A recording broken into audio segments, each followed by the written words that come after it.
Okay, so this is going to be how we're going to do elastic separators. So again, what I was talking about last week was that these are for, in preparation to get ortho, you have to be able to put bands on the molars because that's what the wires are going to attach to. So to do that, we have to separate the teeth so that we can get those bands over the molars, especially if they have crowding issues. There's not going to be any room to place a band through the contacts. So to do that, there's multiple ways to do this. I have never worked in ortho, so I go off of my friends that work in ortho, what they told me to do for the easiest. So they actually make little elastic separator placer tools. She doesn't even use them. She says that this method works way better. So I take her word for it. Oh, I see. You're here. So we put the floss, we thread the floss on both sides of the little separator, and then you just pull it tight and it gets skinnier, and then you're going to place it in between the contacts. So you want to place it so that the two sides are going through the contact,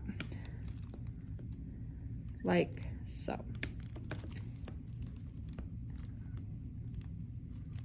And what happens is the teeth will actually shift, and then a lot of times they'll just fall out, and then they're ready to have the bands put on. This usually only takes like 24 to 48 hours, and they're back in to have the bands placed. And then you just pull the floss out. I was playing with it too much, so the wax floss got stuck together. And then you do the other side. These are usually placed on the first molars. Remember that these models have thirds in there. And of course, a 9-year-old or whatever, not gonna have their third molars and usually not even have their second molars. So that first molar is gonna be the one that's there. They might not even have to put one on the back, depending on the kiddo's age. So then again, place it, stretch it, and snap it through. And that's a spacer? Yep. It's called a separator. Oh. Ooh.